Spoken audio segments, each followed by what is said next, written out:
শহরের বুকে ফের ইডি অভিযান। বিধাননগরের সিএফ ৩৭৪ নম্বর বাড়িতে ইডির হানা।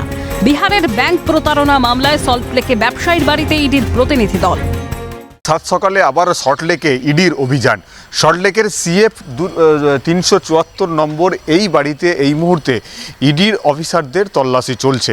জানা গেছে একজন ব্যবসায়ী, তার বিরুদ্ধে ভিন রাজ্যে এক ব্যাংক প্রতারণার মামলার অভিযোগের ভিত্তিতে এই ব্যবসায়ীর বাড়িতেই কিন্তু ইডির অভিযান চলছে এবং সেখানে কেন্দ্রীয় বাহিনীকে সঙ্গে নিয়ে ইডির আধিকারিকরা তারা এই মুহূর্তে বাড়ির ভেতরে রয়েছেন এবং সেখানে বাড়ির মালিক তথা এই ব্যবসায়ীকে জিজ্ঞাসাবাদ করা হচ্ছে এবং তাকে জিজ্ঞাসাবাদ করে এই ব্যাংক প্রতারণার যে অভিযোগের ভিত্তিতে তদন্ত ইডি করছে সেই বিষয়ে কিন্তু তাকে জিজ্ঞাসাবাদ করা হচ্ছে। ইডির সূত্রে খবর, পেশায় অপটিক্যাল ফাইবারের ব্যবসায়ী এই ব্যক্তি।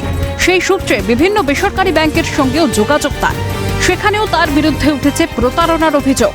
এটা ইডি সূত্রে আরও জানা যাচ্ছে যে ওই ব্যবসায়ী মূলত অপটিক্যাল ফাইবারের ব্যবসা করেন। এ রাজ্যেও তার যেমন অপটিক্যাল ফাইবারের ব্যবসা রয়েছে, তেমন বিভিন্ন রাজ্যের একাধিক রাজ্যেও তার কিন্তু এই অপটিক্যাল ফাইবারের ব্যবসা রয়েছে। আর এই ব্যবসা করতে গিয়ে বিভিন্ন বেসরকারি ব্যাংকের সঙ্গে তার আর্থিক লেনদেন হয়। সেক্ষেত্রে বিভিন্ন ব্যাংক থেকে যে তিনি লোন করার নাম করে টাকা তুলেছিলেন, সেই টাকা ফেরত না দিয়ে তিনি প্রতারণা করেছেন। এরকম একাধিক ব্যাংকের সঙ্গে প্রতারণার অভিযোগ রয়েছে এই ব্যবসায়ীর বিরুদ্ধে। কিন্তু এই ব্যবসায়ীর বিরুদ্ধে ঠিক কি অভিযোগ? ইডি সূত্রে খবর, ভিন রাজ্যের বিভিন্ন সরকারি আধিকারিকদের উপার্জিত কালো টাকা সাদা করার ব্যবস্থা করে থাকেন এই ব্যবসায়ী।